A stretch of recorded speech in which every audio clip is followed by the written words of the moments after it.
The door comes off its hinges at 2 in the morning. No warning. No knock. Just the sound of boots on concrete, the crash of wood against the wall, and then the blinding white beam of a military torch cutting through the darkness of a room where women and children have been hiding for hours, barely breathing, barely moving, praying that silence would be enough. Adiz pulls the children closer. Her hand covers the youngest one's mouth before the cry can escape. She presses her back against the wall, makes herself small, makes them all small, and prays to every god she has ever known that the soldiers do not look this way. Unfortunately, they did look this way. Oya! Move out! All of you, move, the soldier man yelled at them. The women are dragged into the compound. Mothers clutching infants. Grandmothers who can barely walk. All of them herded into the open space behind the building while the men of the household, husbands, fathers, sons, are forced to watch. What happened in that compound in the next few minutes was a war crime. One of thousands committed against Biafran civilians in the course of this conflict. History has recorded it. The women who survived it carried it in their bodies for the rest of their lives. The children who witnessed it never forgot what they saw. And the men who were made to watch were broken in ways that no peace treaty and no reconciliation speech ever repaired. This is what war looks like when it arrives at your doorstep. Not the clean, distant thunder of artillery on a far-off front. Not the strategic maps and military briefings and official communiques. This. Doors broken down at 2 in the morning. Children with their mouths covered. Families torn apart in the dark.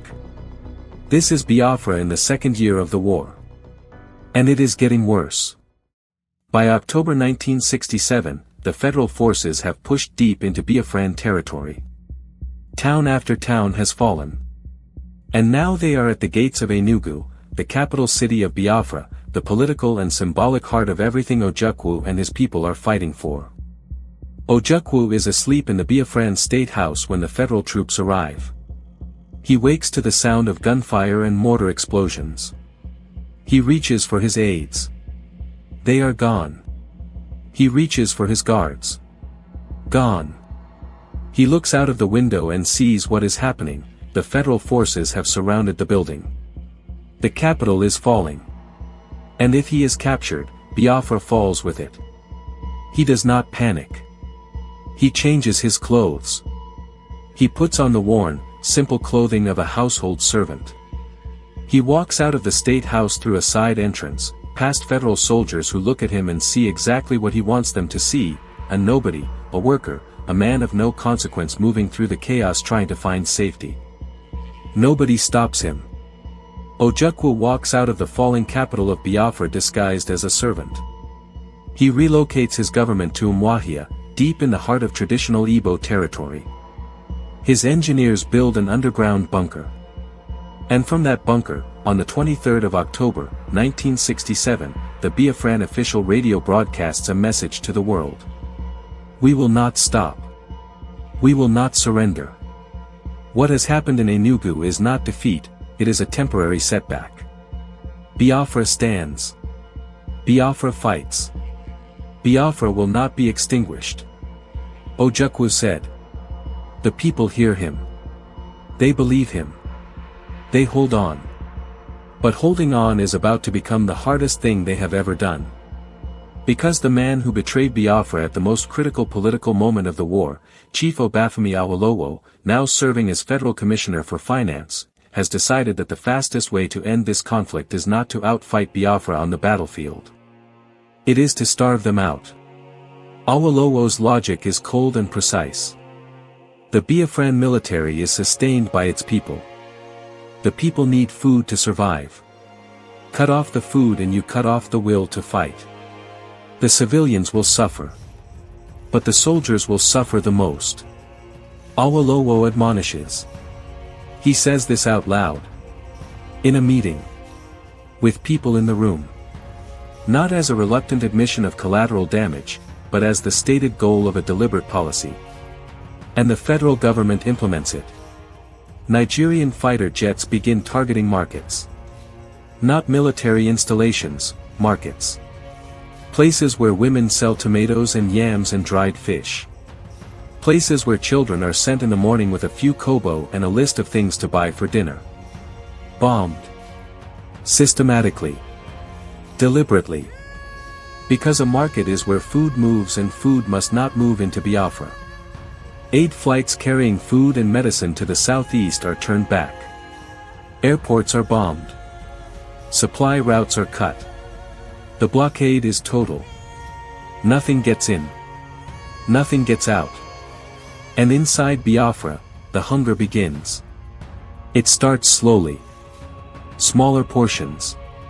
Children going to bed less full than they should be. Mothers pretending they are not hungry so their children can eat what little there is. Then it accelerates. The markets are empty. The farms are in war zones. The food that international organizations are desperately trying to deliver is being prevented from landing. Obam, why did you give me raw cocoyam? I said cassava and roasted meat.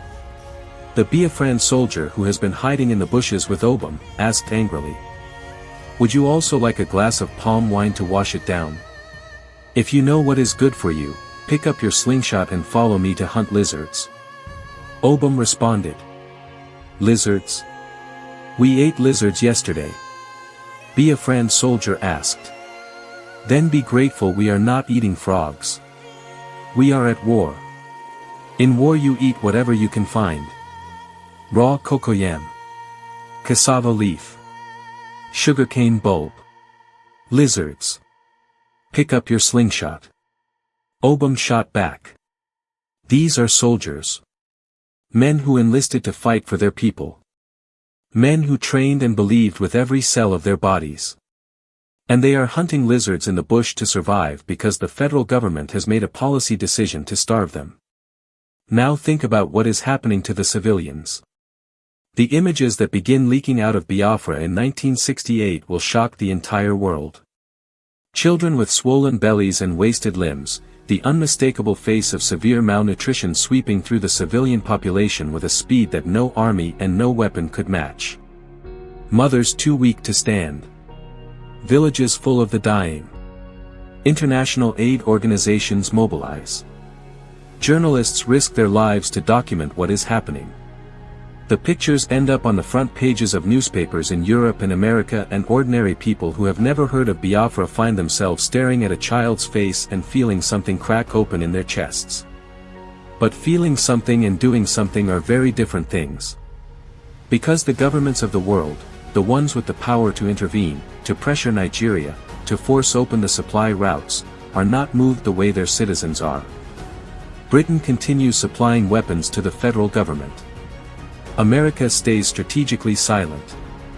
The United Nations issues statements. Statements that help exactly nobody.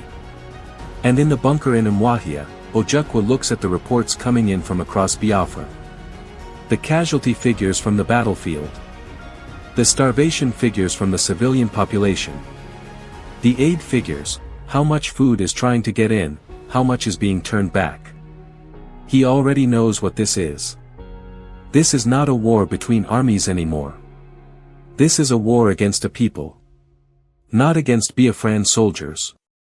Not against the men with guns. Against the people. Against the women dragged from hiding in the dark. Against the soldiers eating lizards in the bush. Against the children in the photographs with the swollen bellies. Against every living man, woman, and child who had the misfortune of being born inside the borders of a place that the world had decided did not deserve to exist. They came for the soldiers first. Then they came for the food. And as 1968 draws to a close with over 1 million dead and no end in sight, the question that hangs over Biafra, unspoken, unbearable, is not whether they can win anymore. It is how much longer they can survive. If this episode broke something in you, it should have. This happened. To real people. In our lifetime. Subscribe and turn on your notifications so you don't miss episode 7, where the war finally ends, but the punishment doesn't. The most devastating blow to the Igbo people comes not from a gun but from a government policy delivered in peacetime. Drop a comment below, Did you know about the food blockade? Did you know this was a deliberate policy decision? Share this episode with someone who needs to know this history. Like this video so more people can find it. We will see you in episode 7.